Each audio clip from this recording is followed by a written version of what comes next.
ये मुल्क हमारा है। इस मुल्क में 700 साल हमने जहां बानी और हुक्मरानी की। ये चार मीनार तुम्हारा है, ये किले को गोलकुंडा तुम्हारा है, ये दारुल सलाम तुम्हारा है, ये कुतुब मीनार तुम्हारा है, वो ताजमहल की खूबसूरती तुम्हारी है, अरे सब कुछ तुम्हारा है। अस्सलाम वालेकुम अज़ीज़ान मिल्लत इस्लामिया। मैं आपका भाई नसीम सिद्दीकी, ऑल इंडिया मजलिस इत्तेहादुल मुस्लिमीन का खादिम, अभी आपके बीच में लाइव रूबरू हुआ हूँ। सिर्फ आपको ये बताने के लिए कि अभी मैं दीनदयाल उपाध्याय हॉस्पिटल पहुँचा, लेकिन अभी शहाबुद्दीन साहब की बॉडी को दिल्ली गेट कब्रिस्तान के लिए निकाल दिया गया है और हम लोग भी वहीं निकल रहे हैं। और जो चीज़ हुकूमत कर रही है इस वक्त, जिस जिद्दोजहद के जरिए आज वहाँ पर तमाम लोग, दिल्ली मजलिस की टीम पहुँची और भी बड़े बड़े लीडर पहुँचे, चाहे वो किसी भी पार्टी का पहुँचा, मैं तमाम लोगों का शुक्रिया अदा करना चाहता हूँ कि आप लोग वहाँ पर पहुँचे डॉक्टर शहाबुद्दीन साहब के लिए। लेकिन मुझे ये समझ में नहीं आ रहा कि हुकूमत ये कौन सा खेल खेल रही है हमारे साथ।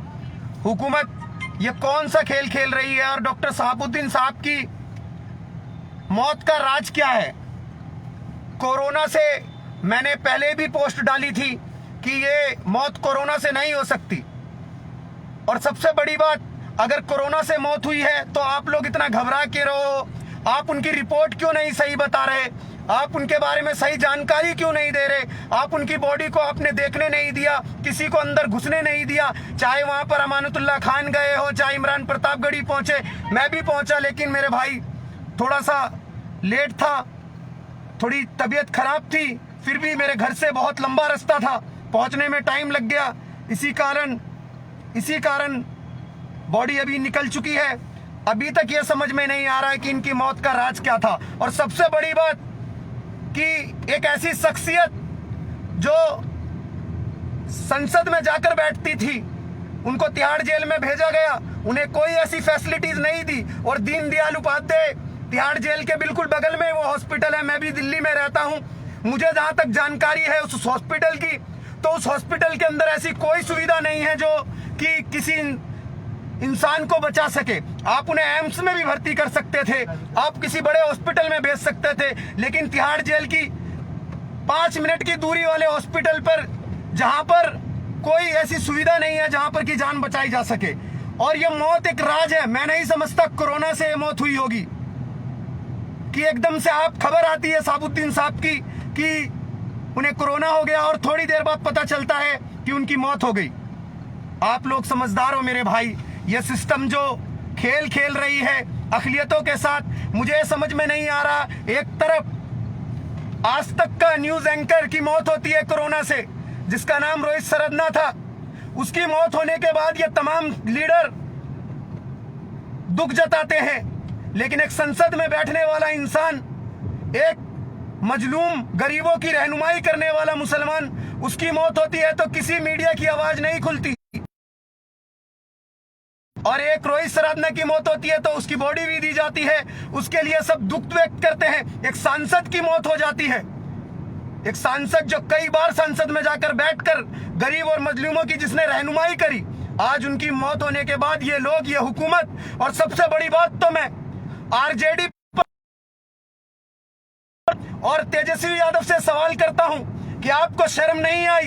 एक ऐसा लीडर जो आपके अब्बा जान की इतनी इज्जत करता था, अगर वो हुकूमत से मिलना चाहते, अगर वो नीतीश के साथ मिल जाते तो शायद उन्हें दिल्ली जेल देखने को भी ना मिलती। लेकिन एक ऐसा लीडर तेजस्वी यादव साहब, जो कि आपको मुख्यमंत्री बनाने के चक्कर में बिहार सरकार से पंगे लेता है, बिहार सरकार को कहता है, नीतीश कुमार को कहता है कि मेरी नजर में वो मुख्यमंत्री नहीं है, तो उसकी सजा उन्हें यह मिलती है कि उन्हें उनकी बेल को खारिज कर दिया जाता है और बिहार जेल से तिहाड़ जेल में भेज दिया जाता है। और आज कहां गए प्रशांत भूषण जी? मुझे बताइए प्रशांत भूषण जी, जब उनकी बेल हुई तो आपने उनके लिए बेल के लिए अर्जी लगाई कि उनकी बेल खारिज हो जाए, और आज उनकी मौत के बाद जो ये ड्रामा चल रहा है, जो उनकी मौत का राज नहीं बताया जा रहा, आप क्यों नहीं खड़े? अब अर्जी लगाओ जाकर कोर्ट के अंदर। ये हुकूमत हमें ना समझ ना समझे, दुनिया समझदार है और हर किसी को पता है कि ये क्या खेल खेला गया है। आज शहाबुद्दीन है, कल आजम खान होंगे, कल मुख्तार अंसारी होंगे, कल तारिक होंगे। ना जाने हमारे साथ क्या खेल खेलना चाहती है। कोरोना नाम के इस बीमारी के चक्कर में ना जाने हमारे साथ वो खेल खेला जा रहा है। आज से पहले कोरोना हुआ तो मुसलमानों को कोरोना बम बता दिया गया। आज वही कोरोना मौत का वो नाच नचा रहा है, तो इनको आज समझ में आ रहा है कहाँ है मुसलमान। आज मुसलमान ही लोगों को कंधा दे रहे हैं। और आज जो डॉक्टर शहाबुद्दीन साहब के साथ किया गया, उनका बेटा अकेला तन्हा खड़ा होकर हॉस्पिटल में जिद्दोजहद कर रहा था कि मेरे अब्बा जान की बॉडी मुझे दे दो या उनकी पोस्टमार्टम रिपोर्ट दे दो, मुझे बताओ कि इनकी मौत किस वजह से हुई है। जबकि उनकी कोरोना रिपोर्ट तो नेगेटिव आई है, उसके बाद भी कोरोना से इतनी जल्दी मौत कैसे हो सकती है।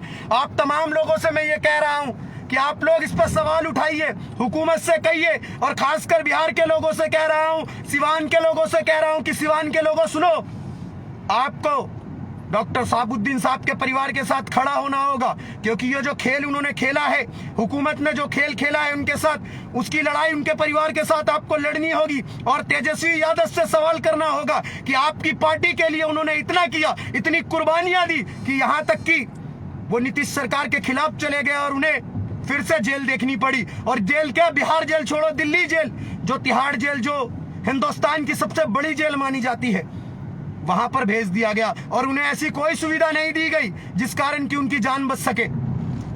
आप लोगों से मेरे भाई, मैं तमाम उन सेकुलर लोगों से कहना चाह रहा हूं जो हिंदू मुस्लिम की बात करते हैं, आज का वक्त ये हिंदू मुस्लिम नहीं रह गया मेरे भाई। ये कोरोना नाम की ये बीमारी है, किसी को बगैर बीमारी के मार दिया जा रहा है तो कोई कोरोना से ही मर जा रहा है, लेकिन ये कोरोना की मौत नहीं है। मैं नहीं समझ सकता। मैं कहना चाहता हूं तमाम उन सेकुलर पार्टियों के नेताओं से और तमाम उन लोगों से कि इसकी जांच की मांग कीजिए और डॉक्टर शहाबुद्दीन साहब के परिवार के साथ खड़े रहिए।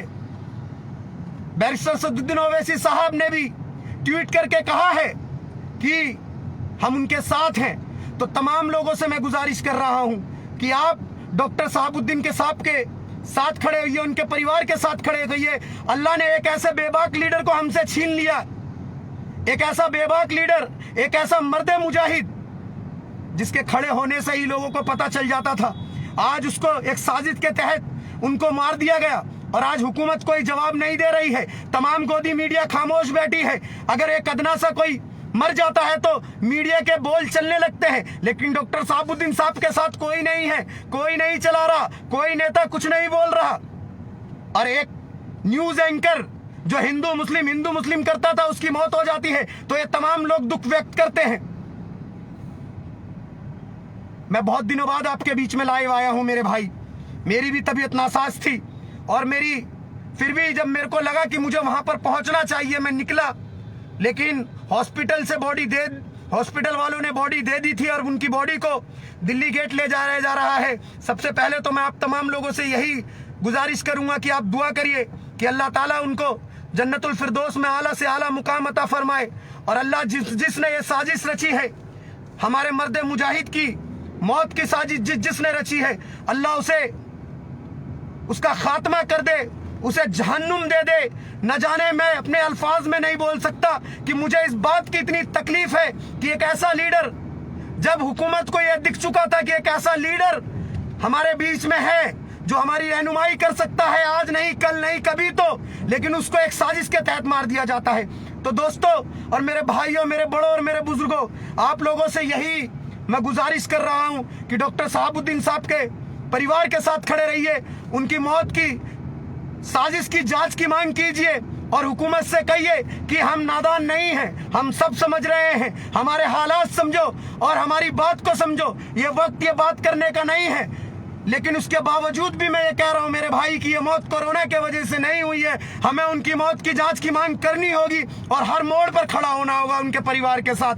आप तमाम से ये कह रहा हूं कि आप लोग दुआ करिए कि अल्लाह उस मर्द मुजाहिद को अपने पास बुलाकर जन्नतुल फिरदौस में आला से आला मुकाम दे और मैं कब्रिस्तान पहुंचता हूं मेरे भाई, क्योंकि वहां से मैं समझ नहीं सकता कि वहां पर लाइव चलाना ये ऐसा कुछ भी मुमकिन मुनासिब होगा या इतने वहां पर कुछ बोलना मुनासिब होगा। बस अब हमारा ये फर्ज है कि हम डॉक्टर शहाबुद्दीन साहब के परिवार के साथ खड़े हो और शहाबुद्दीन साहब के हक के लिए हम उनकी मौत की जांच की मांग करें। अपने भाई नसीम सिद्दीकी को दुआओं में याद रखिए।